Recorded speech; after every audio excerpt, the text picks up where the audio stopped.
Hello friends, कैसे हैं आप स्वस्थ होंगे, मस्त होंगे और अपनी पढ़ाई भी अच्छे से कर रहे होंगे। तो फ्रेंड्स, मेरी वीडियो काफ़ी लंबे समय से नहीं आ रही थी। कुछ फैमिली में पहले प्रॉब्लम हो गई थी और मैं क्या आरपीएससी फर्स्ट ग्रेड की भी बायोलॉजी से तैयारी कर रही हूँ, जैसा आपको पता है। तो इसी कारण से मुझे इतना टाइम नहीं मिल पा रहा था कि मैं वीडियो डाल सकूँ, ठीक है। लेकिन अभी जब इससे कल हमारा जो एग्ज़ाम है उसका शेड्यूल भी आ चुका है, और जिसमें हमारे 23 को ग्रुप ए की और 26 को ग्रुप बी की जो है जीके की एग्ज़ाम है, और इसके बाद जो बायोलॉजी से तैयारी कर रहे हैं उनकी 27 को एग्ज़ाम है, ठीक है। तो इसके लिए मुझे लगा कि एग्ज़ाम की जो शेड्यूल है उसको देखकर मेरे भी दिमाग में कुछ थोड़ा सा फियर है वो आया, थोड़ा सा टेंशन सी हुई। तो इसलिए मुझे लगा कि इस एक इम्पॉर्टेंट टॉपिक है जिस पे हमें अभी लास्ट टाइम में जिन पे हमें फोकस करना चाहिए और क्या स्ट्रेटेजी हमें अपनानी चाहिए, इसके लिए मैं आपके लिए वीडियो लेके आई हूँ। तो लास्ट के 26 डेज़ हमारे पास बच्चे हैं, हमें 26 डेज़ मानकर ये भी तैयारी करनी है। तो इन डेज़ में हमें क्या करना है और किस तरह से कौन कौन पॉइंट्स पे हमें फोकस करना है और किस तरह से हमें तैयारी करनी है, इस पे हमें ध्यान रखना चाहिए। तो हम ज़्यादा टाइम नहीं लेते हुए चलो बात करते हैं। तो मैं नीतू सिंघल आपका स्वागत करती हूँ अपने YouTube channel Divya biology classes में। इसमें मैंने कुछ 6-7 पॉइंट बनाए हैं, और ये पॉइंट इतने इंपॉर्टेंट पॉइंट है कि जिन पर ध्यान रख के ही हम अपनी मंजिल को पा सकते हैं। तो सबसे पहला पॉइंट है, सबसे इम्पॉर्टेंट पॉइंट है अब हमारे लिए, क्योंकि इस टाइम जो सबसे ज़्यादा हमारे ऊपर हावी होता है वो होता है कि हम अपना कॉन्फिडेंस खोते चले जाते हैं। जैसे जैसे एग्ज़ाम नज़दीक आती जाती है, वैसे मेरी सबके साथ जो कॉन्फिडेंस लेवल है उसका गिरता जाता है। मेरा भी साथ भी हो रहा है, लेकिन अपने आप को अंदर से मोटिवेट करते हुए मैं वापस से अपना कॉन्फिडेंस लेवल बढ़ा लेती हूँ कि अगर मेरा नहीं होगा तो किसका होगा। मुझे अब किसी भी हाल में अपने आप को पीछे नहीं हटाना है, मुझे अपने आप को आगे ही बढ़ते जाना है और अपनी मंजिल को पाना है। तो अपने आप पर कॉन्फिडेंस रखें, यानी अपने कॉन्फिडेंस लेवल को लो करने के बजाय हाई करें और सोचें कि जो मैंने पढ़ा है वो बहुत अच्छा है, मैंने काफ़ी सफिशिएंट पढ़ा है और इसको पढ़ने के बाद मुझे सक्सेस होने से कोई नहीं रोक सकता। तो आपको इस तरह की जो सोच अपने अंदर रखनी होगी, और जिसके कारण क्या है कि आपके अंदर जो स्ट्रेस है वो भी आपके धीरे धीरे कमज़ोर होता चला जाएगा। दूसरा सबसे इंपॉर्टेंट पॉइंट है वो है हमारा रिवीजन, कि हमें जो रिवीजन है उसे बार बार फोकस करना है। अभी के हमारे पास 26 डेज़ है, तो जो रिवीजन आप कंटिन्यू कर रही हैं उसको आप सब्जेक्ट को कंटिन्यू करते रहिए, और साथ में कि आप आगे भी इस तरह से स्ट्रेटजी बनाइए जैसे आप कि ज़्यादा से ज़्यादा अगर 2 बार रिवीजन कर पाए तो बेस्ट है, नहीं तो एक बार तो आपको और रिवीजन अच्छे से देना ही है। तो ये आपको ध्यान रखना है सबसे बेस्ट, कि आपको जो भी रिवीजन आपका चल रहा है उसको कंटिन्यू करते हुए जल्दी से फिनिश कीजिए और अगला रिवीजन हमको देना है। साथ में हमें एमसीक्यू भी सॉल्व करने हैं। क्यों? क्योंकि एमसीक्यू अगर हम सॉल्व नहीं करेंगे तो हमारा जो कॉन्फिडेंस लेवल है वो वापस से लूज़ हो जाएगा, क्योंकि हमें याद रहता है, लेकिन जो एमसीक्यू जब हम देखते हैं तो हमारा माइंड तुरंत क्लिक कर जाता है कि हमने वो जो पढ़ा था उसमें उसका ये आंसर है। करंट अफेयर्स है एक ऐसा टॉपिक है जिसमें से हमारे जीके में 10 क्वेश्चन आने वाले हैं। तो करंट अफेयर्स को हमें अब डेली देना है, डेली पढ़ना है। मतलब आप को ये स्किप नहीं करना है, ये नहीं सोचना है कि हम लास्ट के 5-10 दिन में जो 3-4 बार पढ़ लेंगे, वो पॉसिबल ही नहीं है। तो आप डेली चाहे 15-20 मिनट, 15 मिनट में तो कुछ नहीं हो पाता है, मैं भी कम से कम इसको आधा या 1 घंटा डेली देती हूँ। तो आप भी जैसे करंट अफेयर्स का एक स्लॉट बिल्कुल फिक्स कर लीजिए कि हमें करंट अफेयर्स को डेली 1.25 घंटा या 1 घंटा देना है, ठीक है। और ये चीज़, और जो मैंने 2025 के जितने भी पेपर आए हैं उनको एनालिसिस करके देखा है कि जो करंट अफेयर से ज़्यादा पुराना नहीं पूछा जा रहा है। मोस्टली जो क्वेश्चन आते हैं, जैसे पेपर आपका अभी जो पेपर हुआ था प्रो विभाग का कोई डिपार्टमेंट का, उसमें मई का पेपर हुआ था, तो उसमें मार्च और फरवरी के ही क्वेश्चन पूछे गए थे। ये आप थोड़ा सा ज़्यादा ध्यान देंगे कि हमें इस तरह से लगभग 1-2 महीने का करंट तो बहुत स्ट्रॉन्ग करना है, और इसके अलावा हमें 6 महीने का जो करंट है वो अच्छे से पढ़ना है, क्योंकि ज़्यादातर 6 महीने तक के करंट ही इसमें पूछा जा रहा है। अब इसके अलावा और एक जो सबसे इम्पॉर्टेंट बात है कि हमें जो पुराने पेपर हैं उनको सॉल्व करना है। आप कोई भी एक बुकलेट ले लीजिए, जैसे मैंने प्रेरणा की ले रखी है, जिसमें जो सब्जेक्ट के भी हैं और हमारे उसके भी जीके के भी क्वेश्चन पेपर सारे दिए हुए हैं। तो आप लोग रात में, जैसे लास्ट टाइम भी क्या होता है कि हम पढ़ते पढ़ते थोड़े से परेशान भी हो जाते हैं, या फिर कई बार दिमाग अपसेट होने लगता है, तो आप एक पेपर को लेके बैठ जाइए और उस पेपर को सॉल्व कीजिए।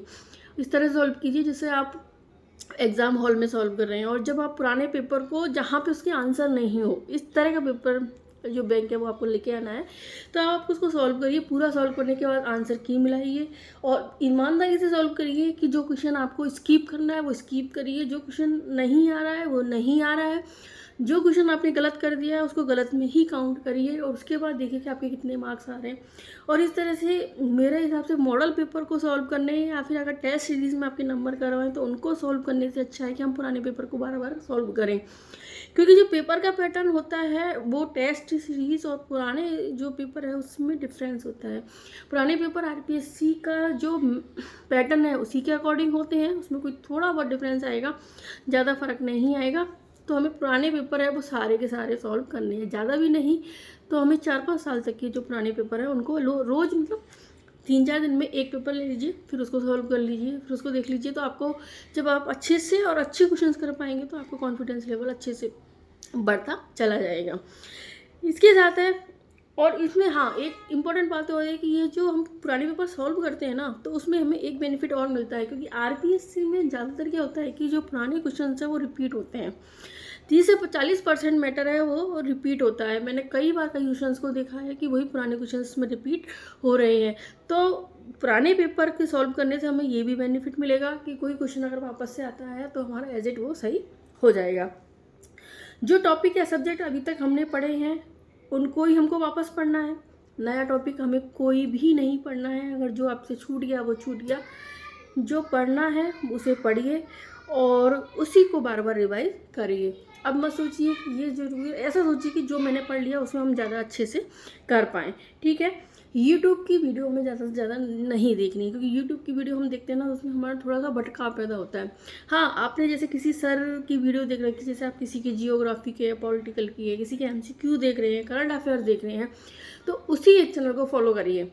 तो उससे क्या होता है कि जो चीज़ वो लिंक करके हमें बता रहे हैं वो हमारे समझ में भी आती है और हमें भटकना भी नहीं पड़ता है। क्योंकि इसमें क्या होता है कि आप यूट्यूब की वीडियो देख के सोचते हैं ये स्ट्रेटजी मैं अपना लूँ, ये स्ट्रेटजी अपना लूँ, तो बिल्कुल सही नहीं है। क्योंकि इस तरह से कोई भी स्ट्रेटजी अपनाने से हम कंफ्यूज हो जाते हैं और हम अपने लक्ष्य से, अपने टारगेट से भटक जाते हैं।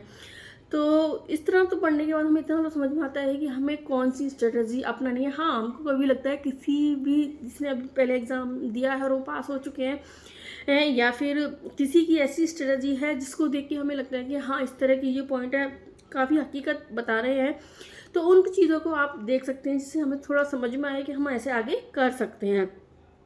तो ज़्यादा से ज़्यादा यूट्यूब पे हम केवल उन्हीं चैनल्स को, और जो भी जगह अगर आपके पास खाली टाइम बैठा है तो सिर्फ आप पढ़ने को दीजिए।